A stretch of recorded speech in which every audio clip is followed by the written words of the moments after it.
आसनसोल के सलानपुर थाना अंतर्गत रूपनारायणपुर पुलिस फाड़ी क्षेत्र के सामडी रोड स्थित मौचाक नामक सरकारी लाइसेंस प्राप्त शराब दुकान पर निर्दिष्ट समय के बाद भी शराब बेचने का गंभीर आरोप लगा है। स्थानीय लोगों के अनुसार इस दुकान में रात 11 बजे के बाद भी शराब बेची जाती है और कई बार मध्य रात्रि तक अवैध रूप से बोतल की बोतल शराब की बिक्री जारी रहती है। दुकान पर आए दिन असामाजिक तत्वों का देर रात अड्डा लगा रहता है। वहीं इस मामले की सूचना मिलने पर जब पत्रकार मध्य रात्रि में मौके पर पहुंचे और दुकान में हो रही शराब बिक्री को कैमरे में कैद करने लगे तो दुकान मालिक खुद बाहर आ गया। उसने न केवल पत्रकारों के साथ गाली गलौज की बल्कि उन्हें धमकाने की भी कोशिश की। यह पूरी घटना कैमरे में रिकॉर्ड हो गई है। स्थानीय निवासियों का कहना है कि इस दुकान के मालिक का संबंध क्षेत्र के प्रभावशाली लोगों से है, इसी कारण प्रशासन इस पर कार्रवाई करने से बचता है। लोगों ने आरोप लगाया कि प्रशासन की उदासीनता के कारण यह अवैध गतिविधि वर्षों से चल रही है। वहीं स्थानीय लोगों ने प्रशासन से मांग की है कि इस दुकान के खिलाफ कड़ी कार्रवाई की जाए। उनका कहना है कि अगर जल्द ही इस पर रोक नहीं लगी तो समाज में अनुशासनहीनता बढ़ सकती है। ছবি করতে গেলে সেখানে তাদের সাথে একটা ঝামেলা হয়, হুমকির ব্যাপার কি বলবেন? দেখুন, ওটা আগার হয়েছে আমি জানি না, লেকিন ওটা হয়েছে তো বাজে হয়েছে। কমপ্লেন করুক যার সঙ্গে হয়েছে, প্রশাসনের মতন কাজ করবে। আগার ওই ইলিগাল ভাবে লেট নাইট করছে, প্রশাসন ওটা দেখবে। প্রশাসনের উপরে ছাড়, প্রশাসন একদম দেখবে ওটা।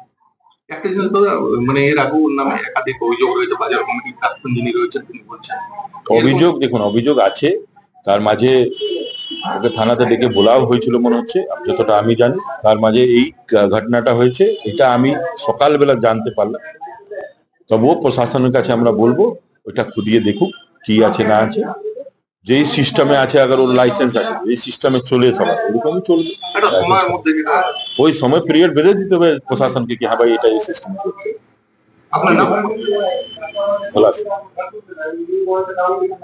এটা বলবো তো খুব অন্যায় করছে। এটা পরিষ্কার কথা বলতে কোনো দ্বিধা নেই। ব্যবসা ওনার নামে অনেকেই অভিযোগ করে আমাকে বলেছে ওখানে গিয়ে মদ কেনে আর পিছনে গিয়ে ঝগড়া, সব ছেলেরা ঝগড়াঝাটি করে। পাশে বিশুদ্ধ ভট্টাচার্যের বাড়ি, সে তো প্রতিনিয়ত আমাকে বলছে। তো এটা নিয়ে আমি অনেক অভিযোগ শুনেছি, এটা যে ওই মদ খাচ্ছে এক জায়গায়, ঝগড়া করছে এক জায়গায় বাড়ির সামনে। এটা নিয়ে মনে হয় একটা প্রতিকার হওয়া উচিত। আরেকটা অভিযোগ যেটা মধ্যরাত পর্যন্ত, হ্যাঁ এটাও প্রতিকার হওয়া উচিত। এবং আমি বলবো এটা থানাকে ইমিডিয়েট দেখা দরকার আছে কি এটা এরকম কি কারণে, কি পারমিশনে এটা করছে, কোন পাওয়ার এটা করছে। হ্যাঁ, বলো ঝামেলা মারপিট এরকম প্রায় শুনেছি, মানে দেখি। এই ধরনের অভিযোগ এসছে যে মধ্যরাত পর্যন্ত, এটাই পাইনি, কিন্তু এটাই শুনছি। কিন্তু আগে যেটা শুনেছি যেটা প্রায় ওই সামনে খুব মানে চিৎকার চেঁচামেচি হয়। এখন দেখা গেল মধ্যরাতে ছবি করতে গিয়ে সাংবাদিককে গালাগালি হুমকির মুখে পড়তে। এটা তো খুবই অন্যায় করছে। কারণ তুমি ছবি করতে হবে কেন সাংবাদিক? সে তো তার কাজটা করবেই, সাংবাদিক কাজটা করাই। সমাজে অন্যায়রা সেটা তুলে ধরাই কাজ। তো এটা করতে গেলে তুমি অন্যায় করছো নিশ্চয়, তার জন্য তুমি বাধা দিচ্ছ। অন্যায় না করলে সে বাধা দিত না। এটা পরিষ্কার তো, এটা দ্বিধা, এতে বলতে দ্বিধা নেই তো। সে অন্যায় লাভ করলে সে ছবি তুলবে না সাংবাদিকরা, সেটা বন্ধ হয়েছে। আমরা মনে করি এটা অবিলম্বে বন্ধ হওয়া উচিত এবং সুস্থ পরিবেশটা ফিরে আসা উচিত। মানে এখন কি পরিবেশ এটার জন্য অবশ্যই এই জন্য একটা মানুষের মধ্যে একটা ক্ষোভ আছে এবং তারা বলে বিভিন্ন সময় বিভিন্ন কথার মধ্যে দিয়ে। হ্যাঁ, এটা বন্ধ হওয়া উচিত। আমি মনে করি এটা বন্ধ হওয়া উচিত এবং পুলিশকেও দেখা উচিত এই বিষয়টা। সাংবাদিক বন্ধুদের উপর কেন এরকম করবে? তারা তো সমাজের অন্ধকার দিকটা তুলে ধরবেই। আপনি যখন বাজার কমিটিতে ছিলেন আপনি বলছেন একাধিকবার অভিযোগ এসেছে। হ্যাঁ, আমার যেহেতু ওই পাঁচটা আমার মধ্যে পড়তো না, সেটা আমি কিছু বলতে পারিনি আর কি। আপনার নাম? আমার নাম নিরাপদ পাল, সবজি বাজারের ব্যবসায়ী। সময় আছে, তারপরেও মধ্যরাত পর্যন্ত দেখা যাচ্ছে মদ বিক্রির অভিযোগ রয়েছে এবং সেটা সাংবাদিকরা খবর করতে গেলে তাকে অকথ্য ভাষায় গালিগালাজ এবং প্রভাবশালী দেখানোর অভিযোগ রয়েছে। কি বলবেন?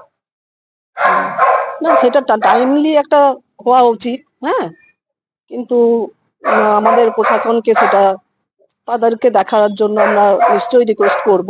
হ্যাঁ, যে তারা এইরকম একটা, যেহেতু অভিযোগটা এসেছে, হ্যাঁ, সেটা আমাদের ভোলা দাও বা আমাদের মুকুন্দাও আছে, ওনারাও দেখবেন। হ্যাঁ, তো আমরা যেহেতু আমাদের কাছে এলো অভিযোগটা, নিশ্চয়ই আমরা বলবো, আমরা দেখবো। হ্যাঁ, যাতে মানুষের অসুবিধে না হয়, বা আমাদের যে রিপোর্টার বন্ধুরা আছে তারাও ভালো করে ইয়ে করবে, তাদেরকেও যেন অসম্মান না করা হয়। হ্যাঁ, সেটাও আমরা চেষ্টা করবো।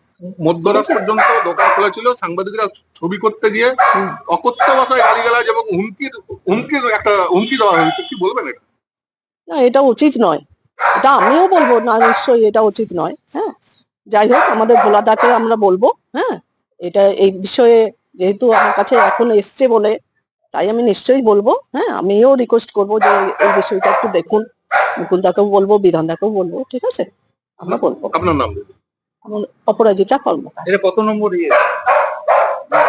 15 হ্যাঁ, সংসদ 15। आसनसोल से सत्यनारायण सिंह की रिपोर्ट।